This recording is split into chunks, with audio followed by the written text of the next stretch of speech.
aking mga anak. Amen! Mana sa nanay. Buti na lang kung nagmana sa akin. Dahil kung nagmana sa akin, baka siguro hindi magaganda ang lahat ng boses. And we will thank the Lord for these children that God has entrusted to us. Amen! At kami po ay nagpapasalamat sa Panginoon at kami biniyaan ng 3 subling. Dapat po 4 yan, nabubok lang yung isa. At sana po dahil po ay 2 boys and 2 girls po sa Panginoon. Pero salamat sa Panginoon, everything has a purpose, everything has a reason. Kaya po nung itinext po ako ni Pastor na since na last Sunday mo sa May 19, you will be the speaker. And last Wednesday, ako din yung speaker. Actually, pagkaya ni Pastor, talaga sinamatin ako. Sinisipon-sipon pa ako ng last Wednesday. But hindi po yun magiging dahilan para po tanggihan natin yung ganitong gawain because I consider this as a high privilege na binigay sa atin ng Panginoon at ng ating Pastor. Amen! Hindi po lahat ay nabibigyan ng opportunity na magbahagi ng salita ng Panginoon. Kung tayo ay napapagamit sa secular na buhay natin, why not magpagamit tayo sa Panginoon? Amen! Okay, tayo po yung magbabasa ng salita ng Panginoon and let's open our Bible. Medyo marami po itong talatang ito dahil sinulit ko na last Sunday ko na ngayon dito sa ating church.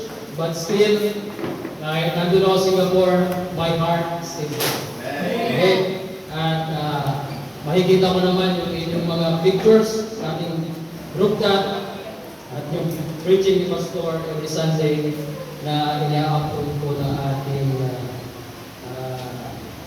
isang kapatid na aking business therapy. Okay, let's open our Bible in ito yung verse namin last Wednesday in Psalms 47 verse 5. Diyan po muna tayo. And mamaya Proverbs chapter 3, 5 and 6, Proverbs 16 verse 3, Romans 12, 1 and 2, and 1 Peter 4, 19. Okay, doon muna po tayo sa Psalms 37 verse 5. Okay, sabi po dito, commit thy way unto the Lord, trust also in Him, and He shall bring it to pass. Okay, diyan po tayo sa Proverbs chapter 3, verse 5 and 6. Sabi po dito, trust in the Lord with all thine heart, and lean not to thine own understanding. In all thy ways acknowledge Him, and He shall direct thy path. Proverbs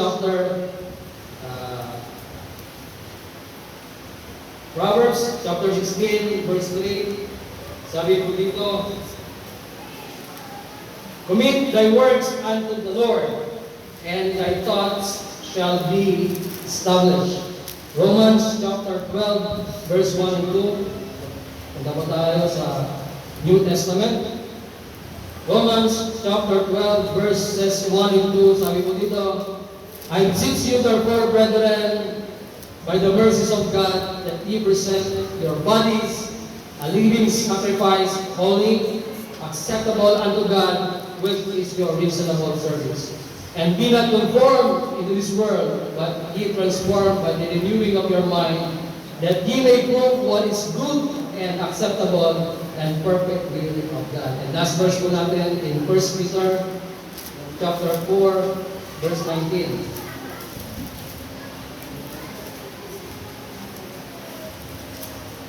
1 Peter chapter 4, verse 19, sabi po dito, wherefore, let them that suffer according to the will of God commit the keeping of their souls to Him in well-doing as unto the faithful Creator. Tayo po'y manalangin. Ama namin Diyos, sa kapagkailan ng kapasalahan, ibupuri ka namin at pinasalamatan ka namin, Ama. Sa umagang ito, ang binigyan po muli kami ng pagkakataon upang kami ay mga katipon, magsamba, at magpurit sa iyong nakakilaan, Panginoon. Salamat po, Panginoon, sa iyong mga salita na aming nabasa. Tulungan mo, Panginoon, na maunawaan ang iyong mensahe ngayong umagang ito at sana kayaan ang bawat sa amin ay umalis sa lugar na ito na hindi pinagpala hindi nahamon at hindi na-bless ng iyong mga salita. Panginoon, tulungan mo po ako, Panginoon, bigyan mo po ako ng kapangyarihan upang may pahayag ko ng malaya ang iyong mga salita, Panginoon. And I pray that you will hide me behind the cross so that Jesus Christ will be seen in the midst of us. Panginoon, just use me as your mouthpiece. I am your sinner saved by grace. In Jesus' name we pray. Amen. Let's be seated, mga kapatid. Sino po sa inyo nakakatanda yung aming last preaching last February 15? Okay, young people, how do you spell love? Ha? Hindi mo naman tayo. Ha? Again? Spell nyo. Kasi hindi mo sinabi nyo eh. Sabihin mo. Okay? Sabi doon, a true love does not spell F-E-E-L-I-N-G-S, but rather C-O-M-M-I-T-M-E-N-T. So, true love means commitment. And this morning, our topic for this morning is the 4 B's of commitment. The 4-letter B of the word commitment. Kung iisipin nyo, meron pang letter B sa the word commitment? Di ba wala? Okay. So, maganda po yun dahil aabangan nyo kung ano yung mga B doon sa the word commitment. Okay? According to the survey, there are close 100 million churches or church members in America, and yet they are not making more a moral and spiritual impact. Bakit po? And why is it that Sunday morning hundreds of churches wala pong tao? Yan po ngayon nakakalungkot sa bansa Amerika. Napakarami pong simbahan. Tuwing Sunday, napakaganda ng simbahan, napakaganda ng mga upuan, subalit wala naman. And we praise God in our church. Maraming nakaupo sa ating mga upuan. Okay? And why is it every Wednesday night prayer meeting, wala rin pong umaga? And we praise God. Our prayer meeting ay marami rin pong umaga. Okay? And alam ng Panginoon ang mga reasons why people don't come to church. Okay? Napakaraming reason ng mga tao kung bakit hindi po sila pumupunta sa simbahan. Marahil abala sa trabaho, marahil maraming gawaing bahay, at salamat sa Panginoon, pinili natin na pumunta sa simbahan rather na maglabang tayo ngayong araw. Because, mga kapatid, hindi madamo ng ating Panginoon. God has given us 6 days to work. Kung ba namang linggo, aagawin na ba natin? Di ba? Amen po ba? Sana yung linggo, ipaglaban natin. Dahil ito yung time na tayo ay baka o-offer, especially ourselves, our time, and our praises and thanksgiving to our God. Kaya dapat pinaglalaban natin ang libro. Dahil ang libro ay hindi para sa atin, para po yan sa Panginoon. And we believe the Bible is an inspired Word of God. There's no error. Why is it that so few people read it?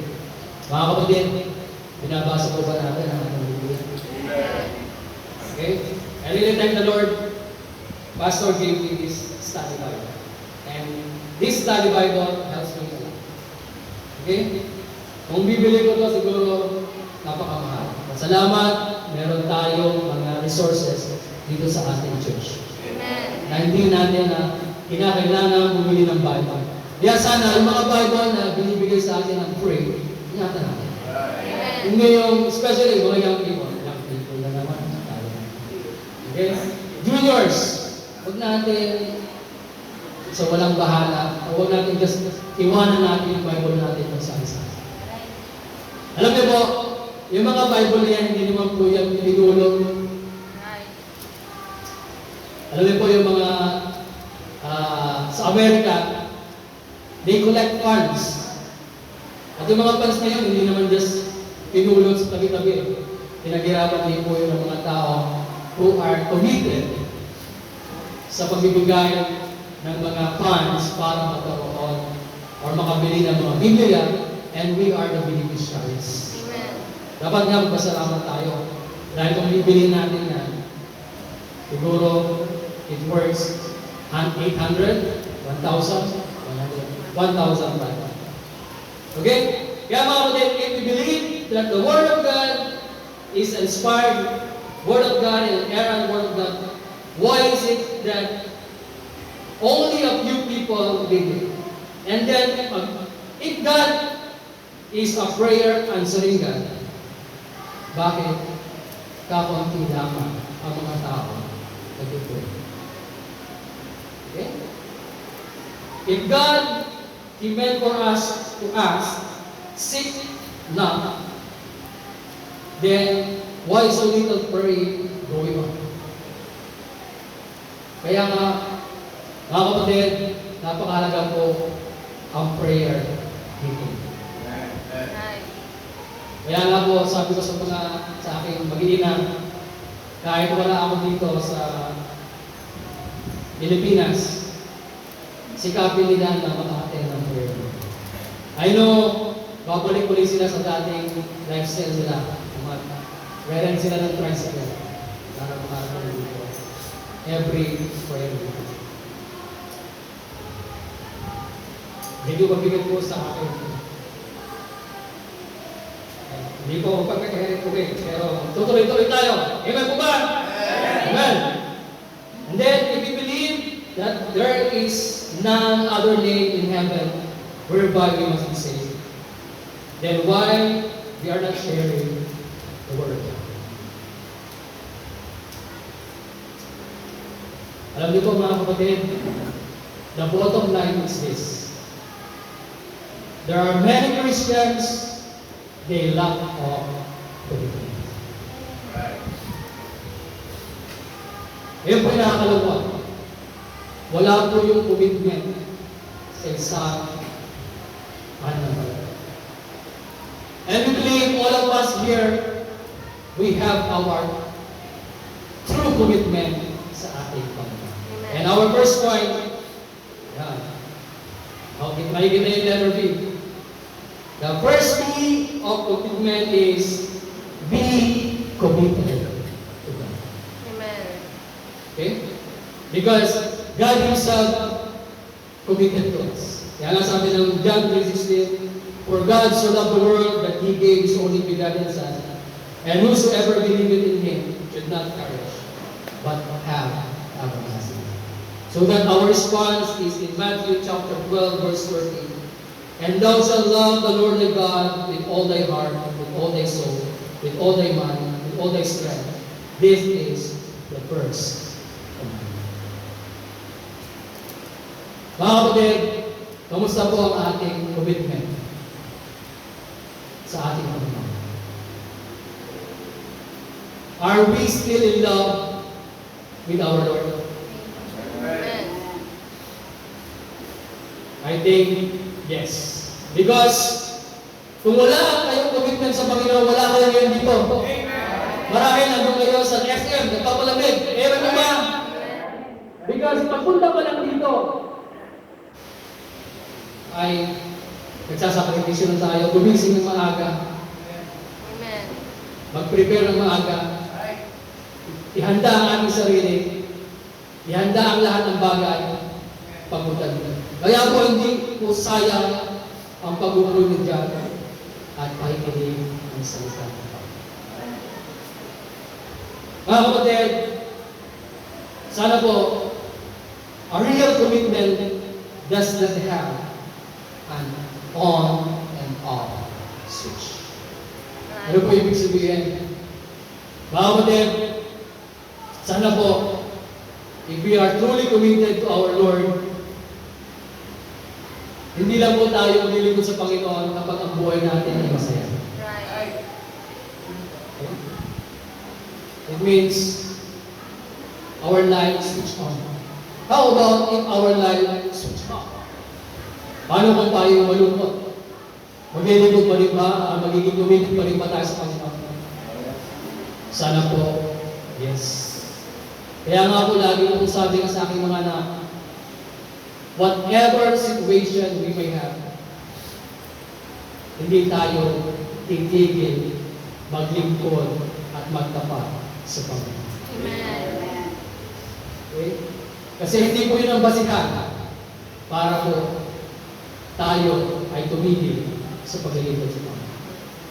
Ano man mga pagsubok, ano man mga problema, ang ating pagdaanan, let's just proceed.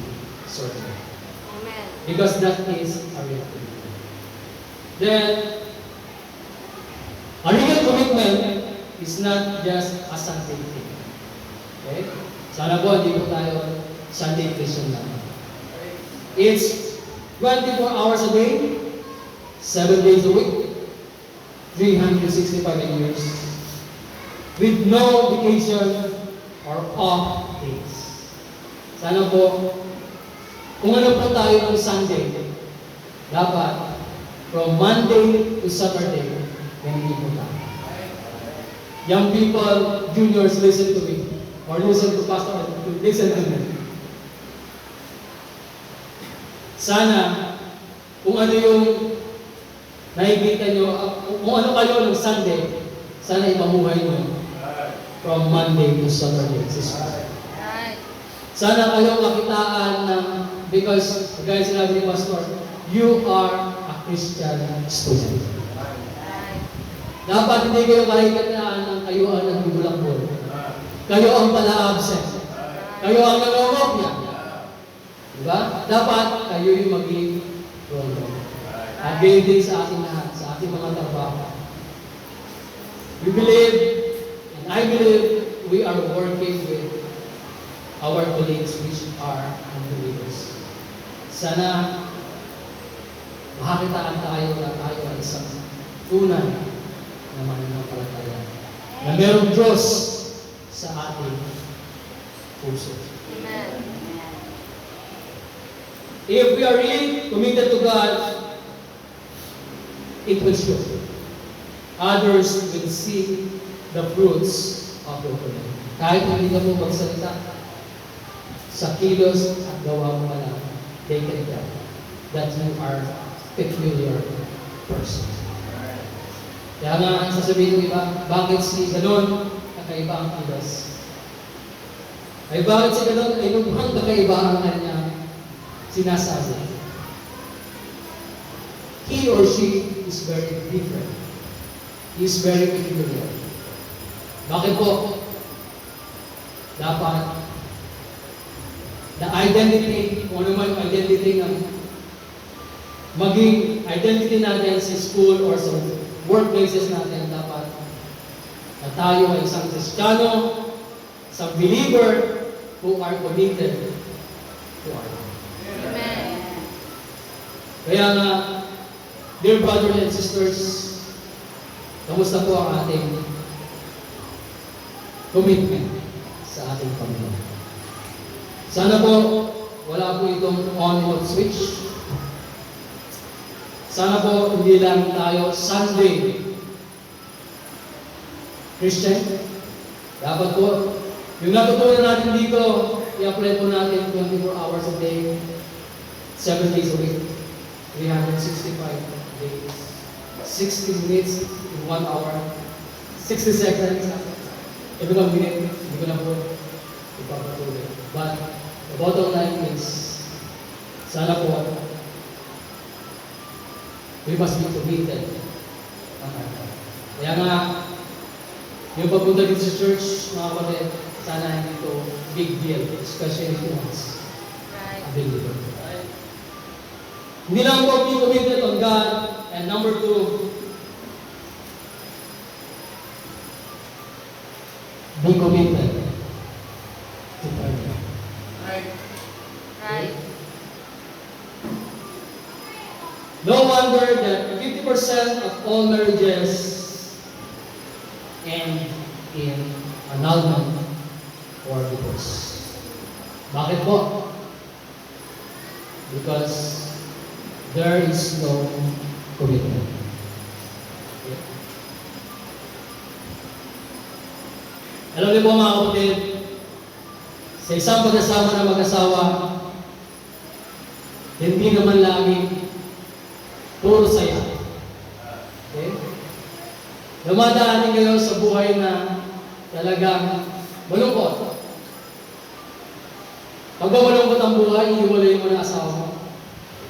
Kapag ang asawa mo hindi marunong magluto, ihiwalay mo na. Kapag ang asawa mo hindi marunong maglinis ang bahay, ihiwalay mo na. Kapag ang asawa mo ay machine gun every morning, ihiwalay mo na. Hindi po. Kaya nga sabi ko sa Biblia, kung ano yung tinalian dito sa lupa, ay tinalian sa langit. At walang sino mang makapaghihiwalay sa pinagsama ng Diyos. Right. Because a true love does not spell F-E-E-L-I-N-G-S, but rather C-O-M-I-T-L-E-N. It's a commitment. Right. Okay? Mga kapatid, napatunayan ko na po ito sa aking buhay way back nung napa-destino po ako sa Myanmar for 5 years. And then, another 1 year in Singapore. Kung wala po yung commitment ko sa asawa ko, marahil nawala na rin po ako sa marriage life. Pero, ito po yung aking napatunayan, I am committed to my wife. And I am committed to my children. Amen. And above all, I am committed to the Lord. Amen. Kaya, I really thank the Lord because He gave me love with commitment. Okay? Kaya mga kapatid, bilang mag-asawa, how long since you kissed your spouse and told them, I love you? Mga pagsabi Ano lang mga pagsabi? Alam niyo ba mga kapatid, sa aming mag-asawa, pagmulat pa lang ng aking mata, hindi muna cellphone na hawak ko. Pagmulat ng aking mata, I pray to God.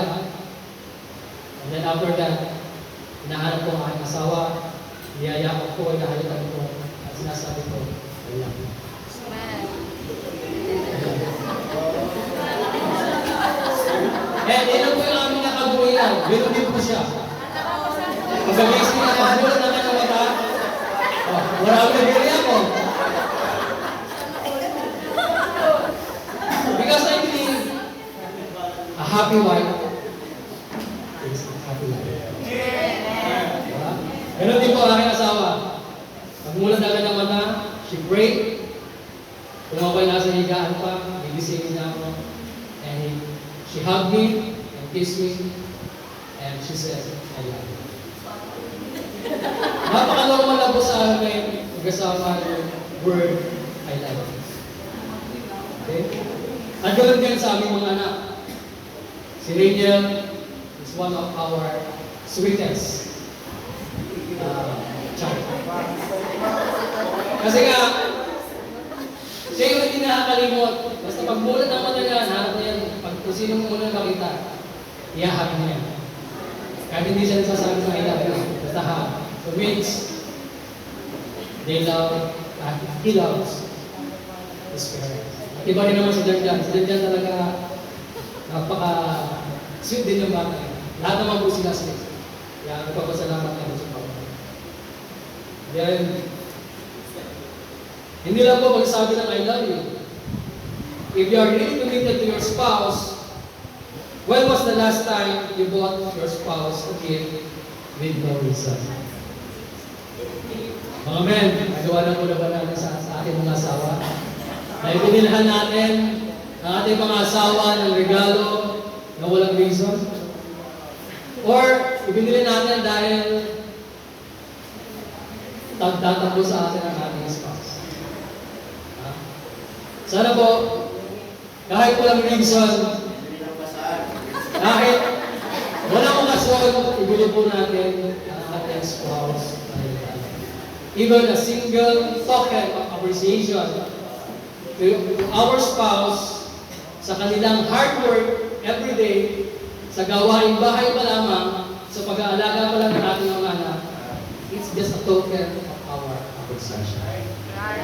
At sana, lagi natin tatandaan, without them, we are also helpless. Diba? Not only helpless, but also restless.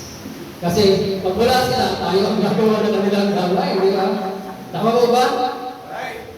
Well, kaya, paminsan-minsan or pag naisipan natin, bigyan natin ng regalo ang ating mga. Again, hindi naman kayo siyempre, mga nanay. Malak din ang butas na yung medyas ng asawa nyo, huwag din ang hintayin na ipakita ko sa inyo. Butas na yung medyas ko, ibigin mo naman. Diba? Kaya, it's a great reminder to each of every one of us, mga kapatid. Sana, we must be committed to our spouse. Not only we must be committed to our spouse, how about your children? Are you committed to your parents? Sana po, nandun din yung commitment mo sa inyong mga magulang. Na kayo'y pinag-aaral para din sa inyong magandang pagkakabasa. Actually, the number one beneficiaries why our parents send their children to school is para din po sa kanilang function. Dahil kami mga magulang, wala po kami inisip kundi ang inyong ikabubuti. Dahil kung mawala man kami dito sa mundong ito, meron kaming tanging may pamamana sa inyo, ang edukasyon na hindi mananakaw ang ibang tao. Aside from the faith that we have given you, education, hindi yan mawawala sa inyo. At kayo ang beneficiaries sa inyo. Hindi naman kami ang unang mag-develop ng community. Kaya, habang kayo'y pinag-aaral ng inyong mga magulang, samantalahin nyo ang panahon. Samantalahin nyo habang may pera ang inyong mga magulang na ibinibigay sa inyo pambaon, pamasahe, tuition. And don't lose it. Just give it a high value because someday you will realize na yung palang paghihirap ng mga magulang ay ngayon ay pinakamasa. Right. Kaya po mga kapatid, dear young people, pahalagahan nyo yung mga ginagawa ng mga magulang sa inyo. And you should be committed sa inyong pag-aaral na darating kayo sa bahay, dala-dala niyo yung card nyo, mataas ang grades nyo. And ito yung mga bagay na mga magbibigay ng kaligayahan sa inyo. Na salamat sa Panginoon na kami nagpapakapagod, papakahirap at trabaho, at ito yung suklit na ibibigay mo sa inyo. And not only that, mga young ang bawat sa atin, we should appreciate our siblings. Kahit mga pasawayan, Appreciate your siblings. Because hindi naman iyan basta sumulpot, kundi binigay yan ng Panginoon Right. na maging kapatid. Napahalagaan yan. Kahit kayo inaaway, bigay nyo ng tinapay. Pakainin nyo. Bigyan nyo ng sopas na mainit. Para pagsubo, pasok. But what's my point? Appreciate your brothers and sisters. Right. Dahil we believe as a Christian, children are heritage. Amen. Okay? At walang ibang magmamahalan kundi kayo magkakapatid.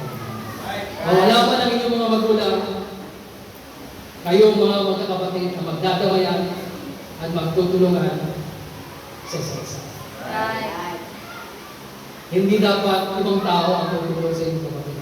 Dapat ikaw mismo ang tutulong sa inyong. Right. The Bible defines the way the family should be. In Colossians chapter 3, verse 18, sabi ko dito, wives, submit yourselves unto your own husbands, as it is in the Lord. Husbands, love your wives, and be not bitter against them. Children, obey your parents in all things, for this is the right principle. So dapat, a husband has no problem allowing submissive wife.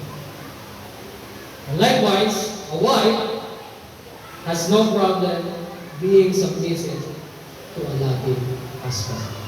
And of course, children will love and honor their parents who love them and teach them according to the Bible.